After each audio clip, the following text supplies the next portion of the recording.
memang itu baru sekitar 7 bulan kita dari pelantikan yang kemarin.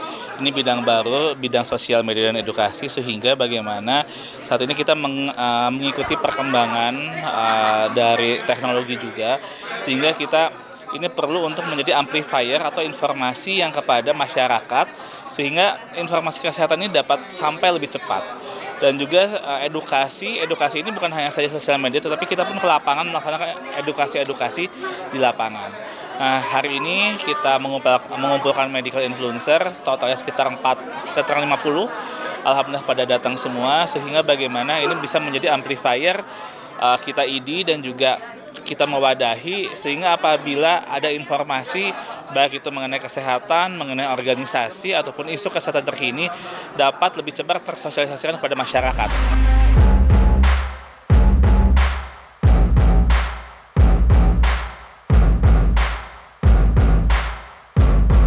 Ceritanya adalah bahwa kita tahu bahwa sekarang itu media sosial itu sebuah kebutuhan sebenarnya.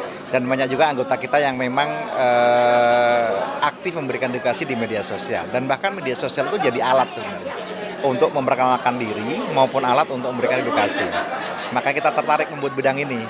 Karena satu hal lagi adalah yang paling penting adalah bahwa teman-teman harus perlu wadah sebenarnya. Sehingga mereka bisa dapat perlindungan yang pertama, dapat data yang memang jadi valid, sehingga ketika ada informasi yang sifatnya hoax bisa kita counter, dan kemudian kita juga bisa memberikan bisa meminta bantuan kepada mereka untuk mensiarkan apa yang perlu kita siarkan, termasuk beberapa regulasi kesehatan. Makanya kita tertarik dan kita juga bersyukur teman-teman antusias, mudah-mudahan kita bisa berkelanjutan karena dokter tuh banyak jadi influencer. Buat Ibu Reno Rafli, Dojojo saya sehari-hari. Saya juga sempat mengajar di Baik, terima kasih dok. Pertama saya ucapkan apresiasi yang paling tinggi untuk ini karena diadakannya acara ini. Karena memang saya pun senang sekali bisa bertemu dengan teman-teman semua, bertemu dengan para dokter ber-ID, dan ini merupakan kesempatan yang sangat saya perlu dilewatkan. Makanya saya sebisa mungkin luangkan waktu untuk hadir di acara ini. Saya terima kasih banget kepada Bu Reno tadi yang udah sharing tentang communication skill. Sebetulnya saya ingin berkomentar dan juga sekalian bertanya untuk masalah fear-based information.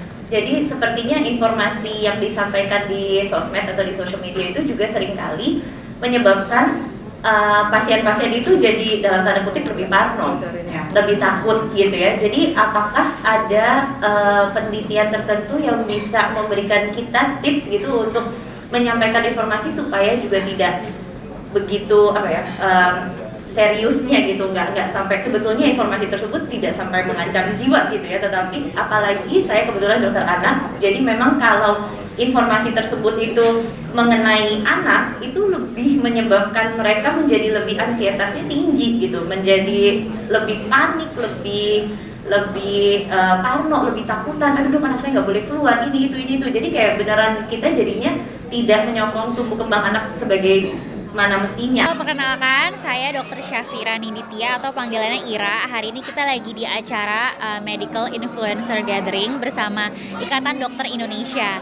Nah, sebenarnya ini momen yang penting dan seru banget sih. Kenapa? Karena ini adalah pertemuan pertama ya, atau gathering pertama yang dilaksanakan oleh ID bertemu dengan medical influencer yang selama ini mungkin kita kerja sendiri-sendiri, kita edukasi di media sosial sendiri-sendiri, dan ini adalah momen pertama nih kita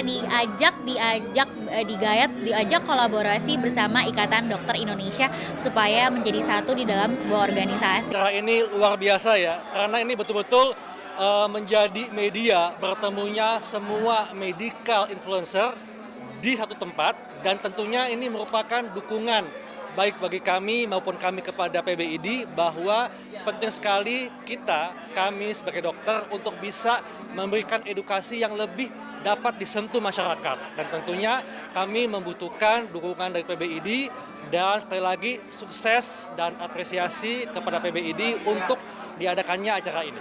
Ini yang pertama. Jadi rencana ini yang pertama. Jadi yang pertama nanti kita akan bikin wadah. Kemudian nanti ada momen-momen yang kita akan mengeblas atau memberikan edukasi secara serentak terkait dengan isu kesehatan, regulasi kesehatan, dan juga mungkin kita juga aktif mengundang mereka untuk masuk di kegiatan kita, karena itu penting sebenarnya. Karena ada perubahan zaman dan perubahan kebutuhan masyarakat, apalagi dengan kondisi COVID gitu ya, memang diperlukan satu organisasi yang sangat solid. Namanya konflik itu normal ya as an organization, tapi gimana caranya sebagai anggota ID kita tetap solid gitu loh. Jadi regardless ada konflik or ada perubahan kepentingan, tetap harus melihat visi misi ID yang seutuhnya. Itu sih harusnya balik ke situ lagi. Mbak Reno ini sebelumnya udah pernah menangani organisasi kedokteran belum? Apa udah kenal belum? Sebelumnya belum, tapi namanya organisasi itu sebenarnya sama aja. Ada anggota yang nggak happy, ada yang pengen maju, pengen didengar gitu. Jadi emang dimanapun organisasi itu memang seperti itu gitu loh. Jadi kalau ID mengikuti beberapa perubahan itu sebenarnya normal. Tinggal gimana kita sebagai anggota dan sebagai pengurus ID itu bisa meyakini anggotanya bahwa ID ini memang wadah yang pas buat anggota, dan bagaimana ID ini bisa menyampaikan aspirasi mereka sebagai anggota. Nah, itu yang kita akan coba pikirkan, karena terus terang aja jujur sebenarnya bahwa terkait dengan investor itu cukup menarik. Bahkan boleh dibilang secara finansial juga menarik, sehingga bukan tidak mungkin ada adik kita yang masih muda tertarik dengan seniornya pengen menjadi. Cuman kita juga harus kasih pembekalan mereka terkait dengan batasan, bahwa walaupun mereka sebagai influencer, konten kreator, tapi dia sebagai dokter, dan itu harus tidak boleh ditinggalkan, dan ada batasan-batasan bagaimana kita bersiap sebagai masyarakat maupun sebagai dokter. Itu yang paling penting. Terkait dengan ID dan secara organisasi pasti sejawat semua tahu. ID itu apa pasti tahu. Tapi yang paling penting dan kenapa kemudian ini menjadi sangat esensial untuk kita mengundang sejawat sekalian, dan apa yang tadi disampaikan Pak Sekjen, bahwa memang kita harus menjadi organisasi yang terbuka. Terbuka dalam artian apa? Rumah Ikatan Dokter Indonesia bukan rumahnya pengurus. Ya, mana Dr. Syafira ini yang sudah namanya eyangnya dijadikan di sana? Itu bukan rumahnya pengurus, itu adalah rumahnya seluruh dokter Indonesia. Di setiap wilayah cabang pun demikian, di perhimpunan pun demikian. Karena kita ingin bahwa siapa yang akan dihubungin pertama itu adalah ibunya. Bahasanya adalah eksistensi organisasi profesi bukan di tangan pengurus, tapi eksistensi organisasi profesi kalau anggota itu merasakan keberadaan daripada organisasinya. Itu yang paling penting. Jadi sense of belonging-nya itu harus ada gitu. Of course, suka nggak suka media sosial ini menjadi salah satu wadah di mana kita bisa menyampaikan dan me-educate masyarakat ya, dengan tidak melupakan kaedah kita sebagai medical professionals. Jadi as long as itu digunakan dengan cara yang baik, menurut saya let's go gitu, amplify aja gitu. That's why ini kan medical influencer very important for the organization sih gitu. Oke. Jadi karena dulu waktu awal tuh masih sedikit dokter yang main di TikTok, terus makin lama makin banyak, saya bikin grup WA awalnya. Terus dilihat sama TikTok Indonesia, terus tertarik untuk jadi ini official community TikTok, di mana dokter-dokter yang mengedukasi di sosial media, khususnya di TikTok. Nah, sejak saat itu kita berjalan makin banyak, sampai sekarang 40 orang. Ada dokter spesialis, ada mahasiswa kedokteran juga, ada dokter umum, ada PPDS juga. Dan akhirnya kita jalan banyak kampanye kesehatan, salah satunya lawan TBC, waktu itu lawan COVID juga. Jadi menurut saya kayak ngebantu banget untuk nyebar info kesehatan. Ya, sangat mungkin sekali. Jadi kan tujuannya kita untuk memberikan edukasi yang tentunya sesuai dengan keahlian kita masing-masing. Diharapkan kita bisa memberikan informasi yang lebih objektif kepada masyarakat luas dan memerangi berbagai macam hoax kesehatan yang ada. Seru banget, yang jelas ketemu dengan teman-teman dokter dari segala macam jurusan, subspesialis, jadi tentunya menambah wawasan. Kemudian yang paling senang sebenarnya bisa berkolaborasi bersama pengurus IDI Pusat. Artinya nantinya harapannya kolaborasi ini bisa membawa proses edukasi dengan konten-konten yang baik dan mendapatkan informasi, masyarakat bisa dapat informasi yang lebih komplit juga dari kita dan juga dari IDI. Gitu.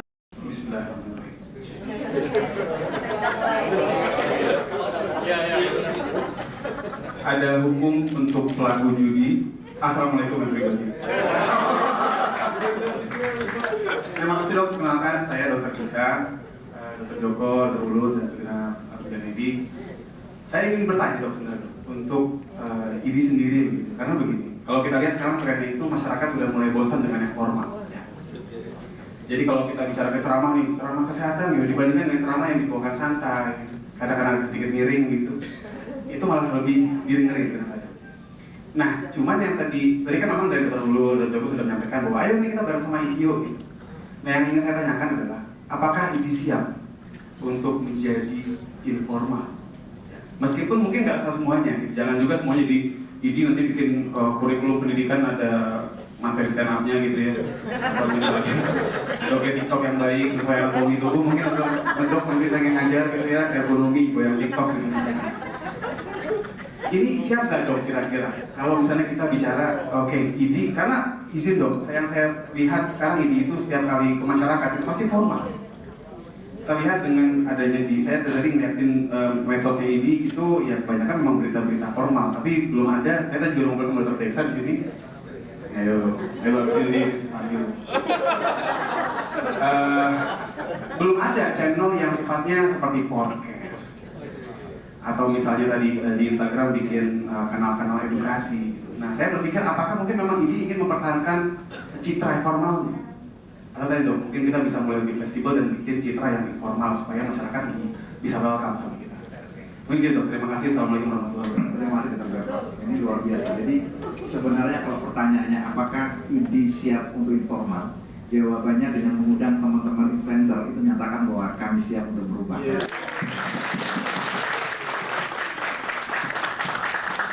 Untung saya nggak pakai jas juga kan. Jadi saya buktiin bahwa kita juga informal sebenarnya. Artinya begini bahwa sebentar lagi Ketua akan menyampaikan seperti apa sih IDI Reborn sebenarnya. Karena bahwa semakin tua bukan berarti jiwanya nggak bisa muda sebenarnya.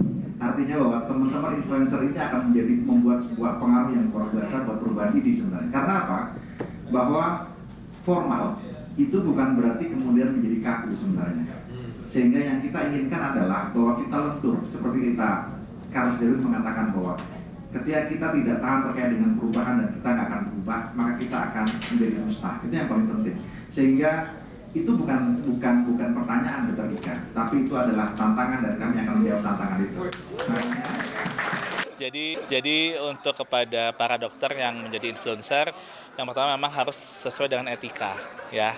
Jangan lupa bahwa kita selain influencer, kita seorang dokter. Nah, seorang dokter ini adalah etika-etika yang dipakai. Nah, sehingga tetapi kami pun sangat berterima kasih kepada para dokter-dokter influencer. Mereka secara sukarela memberikan memberikan edukasi kepada masyarakat tanpa disuruh sama kita. Nah, sehingga kita pun sekarang bagaimana mewadahinya supaya berita-berita ini apa saja ini yang sedang trending, ya, sehingga dapat tersosialisasikan kepada masyarakat. Saya aktif di Southmed sekitar beberapa tahun yang lalu, terutama ketika pandemi. Jadi sebelumnya saya aktif memberikan pelatihan dan edukasi, kemudian juga memberikan penyuluhan kepada masyarakat di daerah-daerah, dari mulai Aceh, Sumatera Selatan, Sulawesi Selatan, Nusa Tenggara Barat, Jawa, dan juga Nusa Tenggara Barat. Nah, ketika pandemi saya tidak bisa kemana-mana, tapi alhamdulillah dengan seperti itu hikmahnya saya mengenal sosial media, saya belajar bagaimana memberikan konten-konten yang edukatif kepada masyarakat, terutama di bidang keilmuan saya, herbal medik.